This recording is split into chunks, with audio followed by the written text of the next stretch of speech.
Cortland Simmons with you here on the 28th day of July in the year of our Lord 2018 with the CSTV Horse Racing Report. You can click in on Horse Racing TV or CSTV at YouTube to see some of the previous podcasts in regards to the top-notch horses of 2018 and all the great banter that goes with it, and talking about all the top stake races as we build our way up to the Midsummer Derby and subsequently all the fall classics leading up to the Breeders' Cup, culminating with, of course, the feature race, the signature event, the Breeders' Cup Classic, where there's going to be a lot at stake, even if many people feel that Justify has secured not only the 3-year-old honors, but Horse of the Year, which is probably likely going to be the scenario. But there's going to be some people, based on what, develops, they're going to make a case for being at least a finalist, even if they can't trump what Justify did in being a undefeated Triple Crown winner, going 6 for 6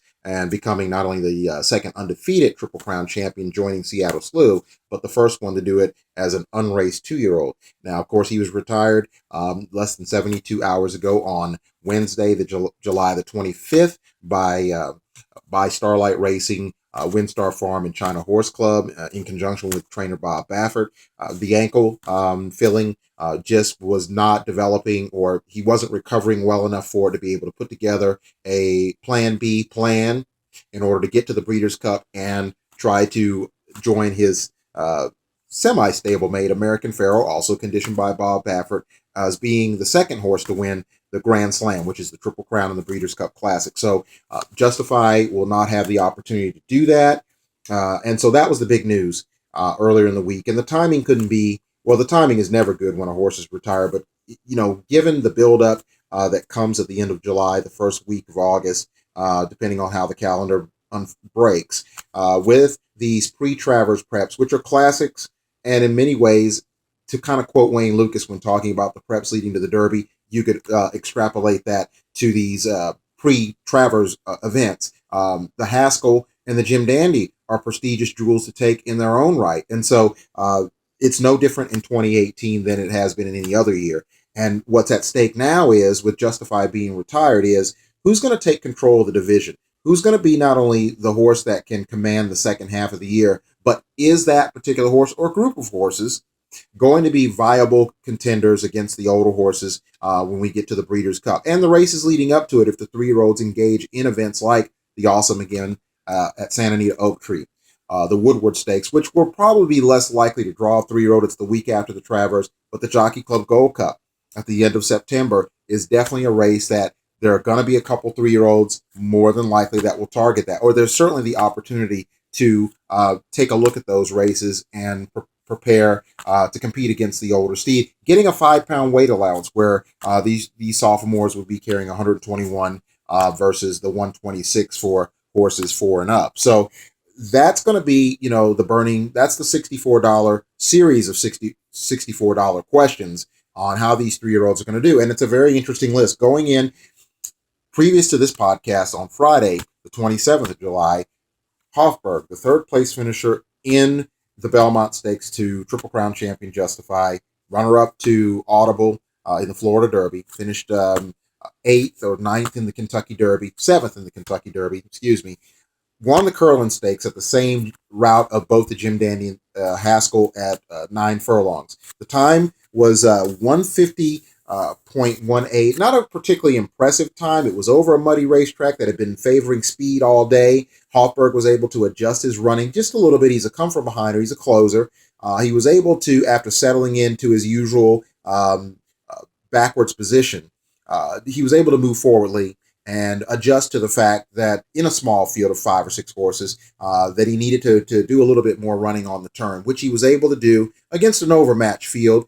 He certainly proved that field was overmatched on paper in the way that he performed. It was not a particularly incredible performance, but it was just that, a prep for better things to come, hopefully for Bill Mott and the Judd Mott team in the Travers. And we're going to just have to wait and see if Hofberg is a horse that, as I've said before, he's been overcooked ever since, he ran second in the Florida Derby. He's been the buzz horse. He was the buzz horse going into the Run for the Roses, and he was bandied about as being the one that could take Justify down. Even Randy Moss picked him to do such in the last, event of the series, the Belmont Stakes, and he didn't do that. He was outrun, he was outfooted, and he was outgunned by Justify. And so now he's got an opportunity after posting his first stakes win to really show that he is a primetime player in this division and will be a horse that will be looked upon as a viable star in the future. And so that's his opportunity, and the same holds true for Good Magic. Good Magic is 2 for 7 in his career. The runner-up in the Kentucky Derby, ran a very credible fourth after eyeballing Justify going head-to-head with him in almost a match race in the Preakness, a race in which Chad Brown still to this day was not happy with because he was stuck on the inside and he was going head-to-head with Justify, which I believe they wanted to do. Maybe they wanted to be on the outside. The post-race contention was that they didn't like the trip, but that as well as I do. Even Stevie Wonder, as blind as he is, could see that after the Kentucky Derby, they wanted to get on Justify's flank and get in his rectum and see if he could look another horse in the eye. We can break him down. And as Bob Baffert said, something had to give, and I'm glad it wasn't me. And Justified showed that intangible ability that a lot of the great ones do, be able to look another horse in the eye if asked, and carry on and be able to re-break and go into another gear. But again, Good Magic ran very well that day. In a race in which the top 5 finishers, which includes Lone Sailor, who's also an entrant in this Haskell, were separated by less than 2 lengths. So, Good Magic, probably to a lot of people's minds, probably should have skipped the Derby and freshened up for the Preakness to run at a track that we knew it based on his 2-year-old form in the Champagne when running second to Firenze Fire there that he likes. But that's not the way that it was mapped out. He's now, of course, on a path to have this second half run, which I believe is somewhat of a kind of a carbon copy in many ways to what I thought would be a great projected path to perfection for the Breeders' Cup for Justify. And that would be the Haskell, which is going to occur on Sunday, then the Travers, and then the Jockey Club Gold Cup. He'd be carrying 121 pounds, going a mile and a quarter again, getting the 5-pound weight allowance versus the older horses. And that would set him up perfectly to go back to the venue where he ran very well and hopefully get better conditions. Hopefully you never can really predict exactly what the weather is going to be like, but you hope for a little bit better surface at Churchill Downs, where he trained very, very well in the lead up to the Kentucky Derby. So that would be ideal for Good Magic. What's more ideal is if he performs and lives up to his name. Is he going to be good, and are his performances going to be magical? That is, of course, one in a series of $64 questions. Is he going to be that 600-pound gorilla that walks in and walks on the racetrack, walks off after a commanding performance that you don't forget about anytime soon? Despite all the accolades for Justify and the fact that, the Triple Crown winner has left his legacy or left his stamp on the racing world, no matter where you think he fits as Triple Crown winners, as an undefeated one at 6 for 6. Now Justify is going to be judged not on what he did on the racetrack, even though it will be bandied about as to where he stands in racing history, but he's going to be judged on his progeny and his offspring and how they do on the track, much in the same manner as any top horse, much less Triple Crown winner. And American Pharaoh, of course, his semi-stablemate, also trained by Bob Baffert, who won the Triple Crown 3 years ago. And his first crop of horses are starting to hit the sales and have generated, so far, going into the fall events, as far as the sales ring, a lot of interest. So that's what Justify is going to be judged on. These 3-year-olds right now have an opportunity to become stars. And I think there are a lot of people that, even in the midst of the withdrawal symptoms with Justify, are still gonna at some point snap out of it and say, well, who's left? And Good Magic is the favorite in the Haskell. Core Beliefs, a horse that ran third to Justify both the Oro and the Santa Anita Derby, is on an upward path. He ran second to Blended Citizen in the Peter Pan, which is a local prep for the Belmont, bypassed that race, ran down Lone Sailor to win the Ohio Derby in a very, very spine-tingling stretch run at Thistledown. And even though the time wasn't brilliant, it was the way he finished up. It would lead you to believe that he seemingly is good at 1.8 miles. The key will he be as effective going this distance? There's a lot of speed in here. He has tactical speed, which could set it up for Lone Sailor, a horse who's 1 for 11 in his career, 4 seconds and 1/3. But ran well in the Louisiana Derby, ran a very credible 5th, where, as I said, it was a blanket finish where, less than 2 lengths or thereabouts separated the top 5 finishers. Lone Sailor in the 5th spot ran very well, then was nipped at the wire by Core Beliefs. Is he a horse that's going to benefit from maybe even a little more pace And is he a horse that is improving in his preparation to where he will not only benefit from the pace, but his performance will also, combine with that, put him in a position to either hit the board in a strong performance that you can build on for future events, or you can win this race and do the aforementioned, be a player in the 3-year-old division. I still have some regard for him, and he has he has an opportunity here, just like all these 3-year-olds. Golden Brown is a horse that really interests me because he won the Kent Stakes. I love horses that come off the turf to the dirt. In American racing, we're not getting that as much, like superstars like Exceller, trained by Charlie Whittingham, the bald eagle, that can run on the turf in the dirt and could engage a horse like Seattle Slew and Affirm the way that Exceller did, beating him in the Jockey Club Gold Cup after losing to Woodward. We don't see a lot of that, but we do see a little bit of that from the Ed O'Brien camp. And there are certain North American-based trainers that have that. And another horse we'll talk about has had form on synthetic turf and dirt. We'll talk about him, that being Flame Away. He's going to be running here in a few short hours today in the Jim Dandy. But again, when it comes to Golden Brown, he's a very interesting horse. He's a $22,000 purchase. He was very impressive in showing his stalking tactics and then kicking into gear on the turf, and ran a 148 flat for the mile and an eighth, winning by 1 3/4 lengths. I think he's a very, very interesting prospect, even if it doesn't crystallize in the Haskell. I think he's a horse that you can look at as being, one to follow. And I actually think he might have a chance to run well. But again, there is the element of the unknown, how he's going to do, not so much at the distance, but the surface and against these kind of horses. And we're going to find out if those horses that are a little more highly regarded going in are going to hold him over the barrel and show who's boss. A lot like what happened with Diamond King. Going into the Preakness, he had been pretty impressive in the Federico Tessio, the local prep for the Preakness. Then upon running in the Preakness, obviously the off-track probably wasn't to his liking, but he was a little bit overmatched. Trained by John Service, of course, the former conditioner of the Smarty Party, Smarty Jones, the 2004 Derby and Preakness winner. But, he ended up finding out that he was a horse that was relegated in the end of the second tier. Again, Diamond King has since had an opportunity to run. He actually ran in that Ohio Derby, did not run particularly well. So he is right now sort of at the lower end. But he's a horse that we'll just have to wait and see what happens with him. Where does Golden Brown fit in? Is he going to be the type of individual that may suffer a setback here, or is he going to inject himself as being a horse you can watch? So he's really an X factor in here. He has the right kind of style. We'll see if it will he can do and what I would say translate that form on the dirt. Now, when it comes to the Jim Dandy today, as part of a great stakes card at Saratoga, the Jim Dandy is 600,000. It's a grade 2.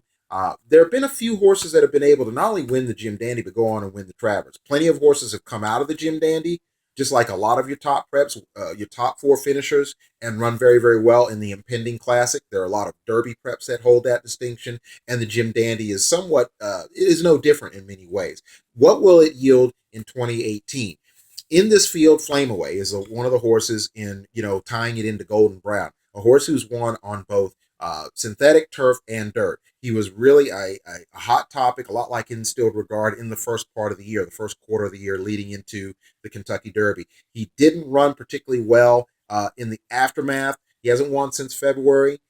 He did not run well in the Ohio Derby. So there are a lot of people that are sour on Flame Away, given how he's underperforming his last 2 runs. One thing he does have going for him, unless again his form has gone so far south that it will be irrelevant, is the fact that he is 2 for 2 on off tracks, and he's also won over the Saratoga surface. So whether it rains or not, you have to be encouraged, and especially if it rains, that maybe his off form prowess may turn out to be a benefit to him here. But he's going to have to step up. There's no question he has had a tremendous amount of issues since peaking in the early part of the year. So he's a horse. This might be his final chance. I believe even if he runs well, there are a lot of different options for him. Maybe he can cut back. His speed could be handy going in the Allen Jerkins. I think even if he were to win this race, it's probably not a great chance he runs in the Travers. Maybe the Pennsylvania Derby.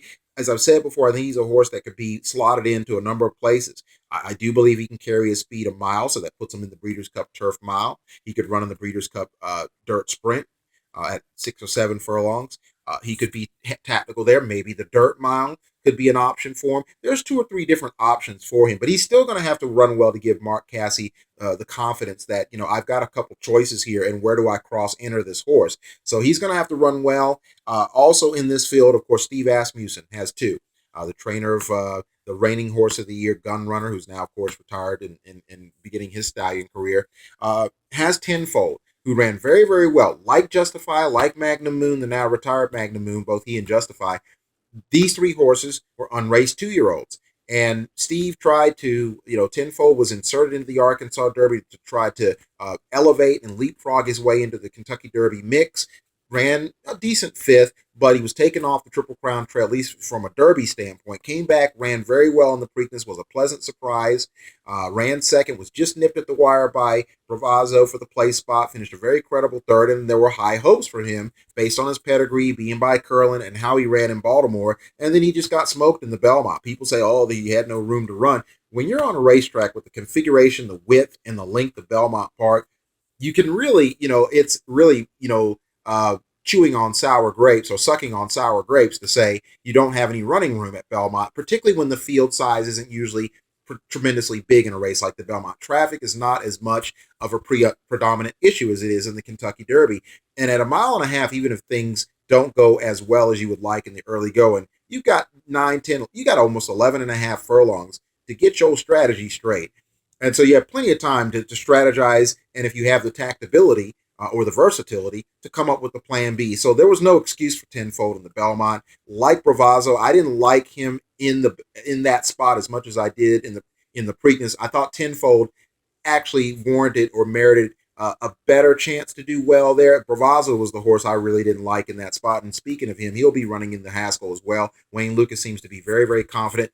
But even with a 50, 60 to 1 shot, Wayne Lucas is always confident, whether you think his horse belongs or not, to run well. We'll see what Bravazzo is going to do. Again, like Tenfold, he had no excuse. He used his tactical speed, but at 1.5 miles, it probably wasn't the best spot to use it. Had he been able to get the 12 furlongs, it would have absolutely worked well, because that's what you need in the Belmont. But he just wasn't up to the task, and Justify, burned his horseshoes off. He just, basically melted, his hoofs off, and that was the end of him on the turn, and it was over with for him. Now he doesn't have to deal with the nightmare of Justify, other than perhaps having some occurrences of not sleeping well based on what happened to him in the Triple Crown all 3 times since he ran in the Derby, Preakness, and Belmont. He has an opportunity to, even if he has issues with his sleep, he still has the opportunity, knowing that he's not going to be there here this weekend, to redeem and, as I said, catapult himself into a position of being a serious horse. This is the litmus test for all these 3-year-olds. But back to the Jim Dandy. Tenfold is in here for Steve Asmussen. He's the more regarded entry, along with Re-Ride for the Steve Asmussen Scott Blasey barn. I actually name it that because Scott Blasey has been such a key part of Steve Asmussen's team. And Re-Ride comes in. He was 3rd in Mendelssohn's UAE Derby. He just got absolutely roasted like everybody else in Dubai. He's since come back. He's 4 for 7 career-wise. No stakes wins. Had no off-track experience if the track comes up wet or completely sloppy again on this Saturday at Saratoga. So he's got a couple question marks in terms of how he's going to compete against a certain class of horse, racetrack surface. His record is nice, but can he do it against upgraded competition? Or is that upgraded competition overrated, and we have what we call pretty much a comedy of errors, a tangled mess, a tangled web from which, it's going to be difficult to weave out of with these 3-year-olds? Or do we have some stars that are going to, live up to their billing in the absence of Justify? So Vino Rosso is the favorite. Speaking of horse trying to step into the spotlight in the Jim Dandy over Re-Ride and Tenfold. Tenfold will probably get enough support. Wouldn't surprise me if he ends up being the favorite once these horses are about to come out of the gate. But Vino Rosso, the winner of the Wood Memorial, was getting a lot of buzz, owned by Mike Rapoli, and of course, Vinny Viola, one of the owners on the previous year's Derby winner, 2017 winner, always dreaming of the Kentucky Derby. That's part of the ownership group. By Curlin, like Tenfold, another Curlin, like Good Magic, all these Curlins, but which one of these horses actually want to run like Curlin? Which one of these horses are close to Curlin or can accomplish some of the things even Exaggerator, who was no Curlin by any means, but still was able to win the Preakness like his sire, won the Santa Anita Derby and the Haskell, but quite often he followed up great performances with a poor one, at least toward the end there. But regardless, where do these Curlins stand in 2018? So what does Vino Rosso bring to the table? There are many people right now that are not impressed by the pedigree anymore. It's a lot like when you wear a great suit and you look great that night. Then when you open your mouth and you say a whole bunch of silly things, when people see how you are, then all of a sudden the novelty, the roses off the bloom, and what was initially what looked good in the beginning, it isn't so shiny in the end. And with Vino Rosso being by Curlin, he has not lived up to what a lot of people expected him. He was supposed to be viable in the Kentucky Derby. Granted, he could be excused there because the racetrack did, as I said before, many times, countless times, wreak havoc on a lot of the participants in the Derby. But Justify had to compete on it too. Justify had to, go over that same surface as these other horses, and he, along with the other top five finishers, or the top six in the Kentucky Derby, handled it very well, as did the top five in the Preakness. And Vino Rosso finished ninth. And it took him a day, forever and a day to get, the mud out of his eyes. He didn't quite, do what he was supposed to in the Derby, but he could be excused for that. Although I say Justify had to compete on it as well.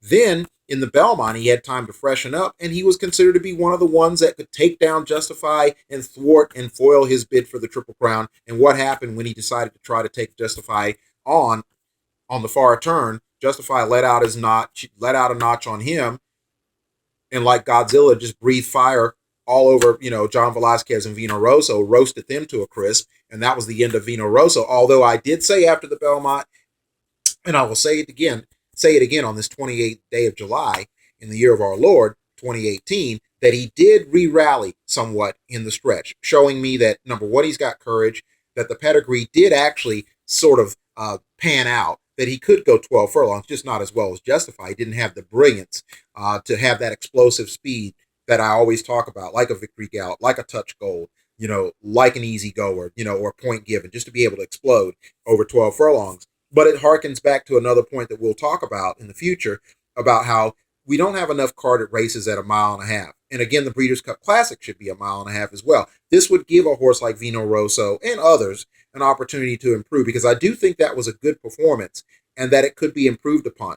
But again, there are a lot of people that are relieved there aren't a lot of 1.5 mile races, because the preparation for it, when in actuality, I actually think that it's not as difficult to prepare for 12 furlongs as a lot of people think. But we'll delve more into that in the future.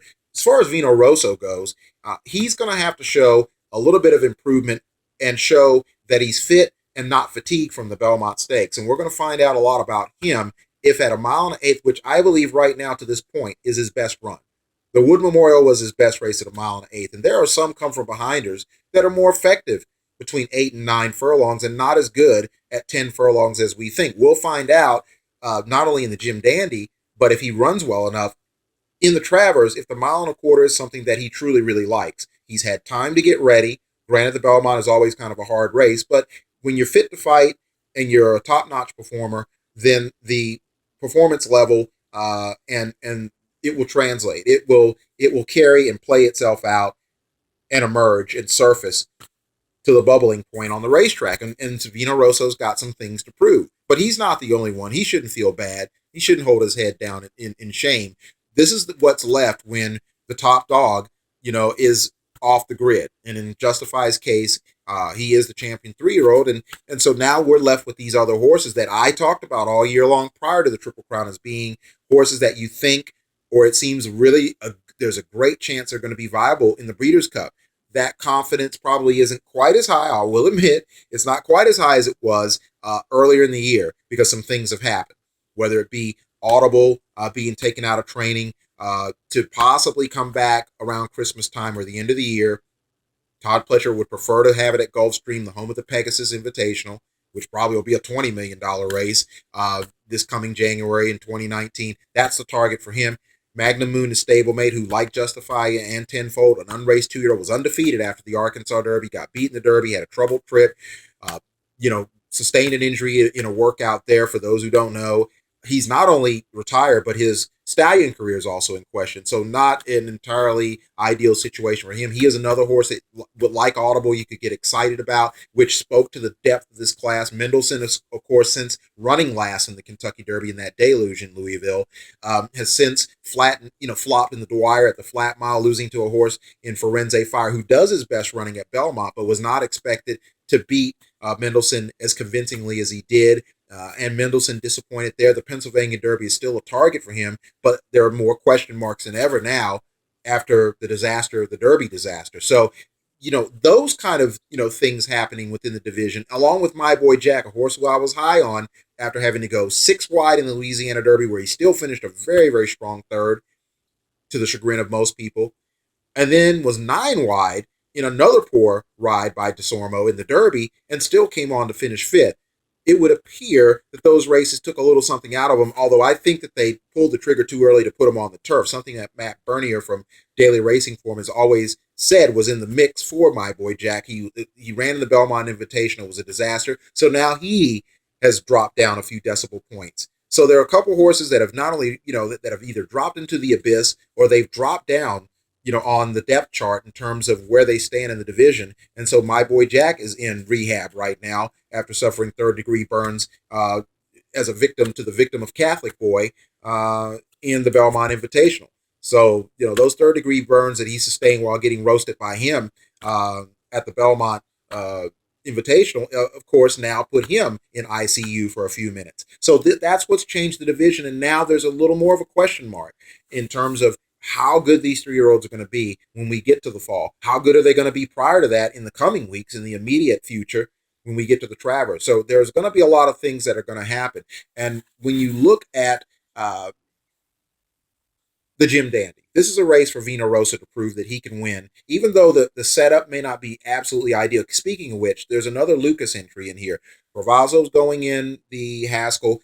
Sporting Chance, who won the 2017 Hopeful Stakes, grade 1 for the 2-year-olds, has a win over the racetrack, but hasn't won since the Hopeful. So he has not been a very, very distinguished grade 1 winner, with 6th in the Preakness behind his stablemate Bravazzo, who ran second. What's he going to do?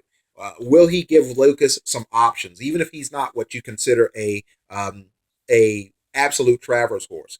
Is he going to be the kind of horse that can be viable for the Allen Jerkins? Can he put you in a position to be in the Breeders' Cup Mile and the races in leading up to the World Championships? Is there a place at the dinner table for him? So that's going to be interesting to see where Sporting Chance fits in, because right now, some people would say, if you were looking at the depth chart, be it on a football or basketball team, he's third string. He's sitting all the way at the end of the bench. He's getting splinters as we speak. I mean, he's pretty much, in that position at this point. So he's going to have to step up in order to leapfrog his way into the division on some level. So that's what we have going into the Jim Dandy. Now, as far as who I like, as far as the Jim Dandy goes today, I really am not tremendously overwhelmed with any of these horses in here. I would say that Tenfold is really the horse that you would like to see, confirm those beliefs that we've had. Like Hofberg, he has been overcooked, overdone, and roasted in terms of the talk and the banter surrounding the potential. We're going to have to see it crystallize and materialize in a viable way. And so I like him in here, but I'm not overwhelmed with him in this spot. Vino Rosa, I think, could run back. If he can run back to the Wood Memorial, I do think he's got enough turn of foot. I think what he tried to do in the Belmont could work here at the 1:08. I still haven't made a pick, and I don't know if I can make one, to be quite honest with you. I would say that between those two, but maybe this is Reride's chance to come in here and show that I can step up to the graded level. So it's very, very hard for me to really be enthralled with Vino Rosa. I guess if I had to pick one horse, I'm going to go with Tenfold, but I wouldn't be surprised if Vino Rosa wins this race, which obviously means, I'm not giving you any confidence in terms of who I'm picking. You could say, pick someone, man.